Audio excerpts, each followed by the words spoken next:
Authorities nationwide are looking into whether extremist groups are infiltrating police brutality protests. The goal to incite violence. And Mayor John Cranley says Cincinnati police are investigating several cases of what he calls agitators. And he also says police think those people could be instigating chaos at local protests.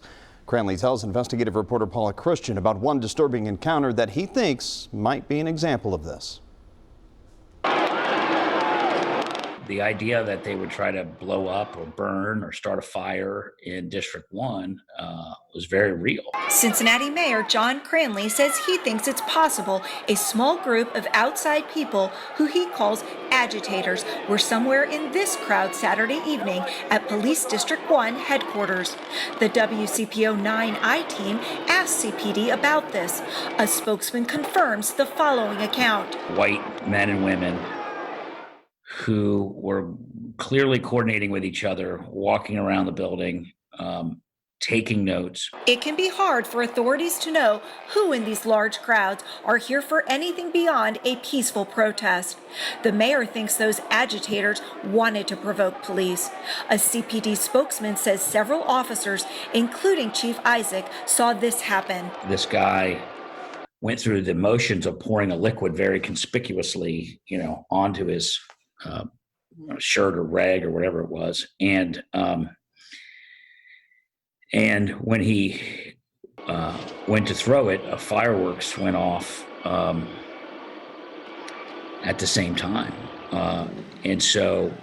and then a whole bunch of water bottles were thrown at the cops at the same time. Molly Brosco is a doctoral student and researcher at the University of Cincinnati who specializes in white supremacist movements. She says it would not surprise her if extremist groups were active at police brutality protests in major cities. The city of Cincinnati itself doesn't have as strong of a organized white supremacist presence as Dayton does.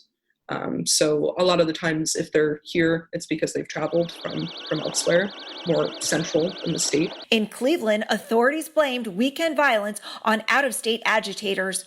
But WCPO's sister station there reports that all 120 people arrested had Ohio addresses. Columbus police asked for the public's help on Sunday, identifying a man who allegedly paid people to destroy property and riot.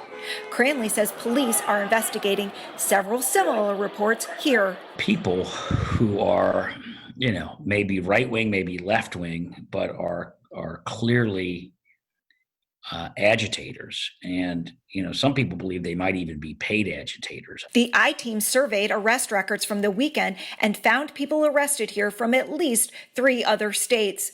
But numbers of out-of-state arrests are low, and it is unknown if anyone is affiliated with an extremist group. Police data shows a majority of those arrested are white. As protests continue nationwide and in Cincinnati, authorities are urging people to be careful. You may be sitting next to or standing next to somebody who is, have far more insidious intentions. Paula Christian, WCPO 9 I-team.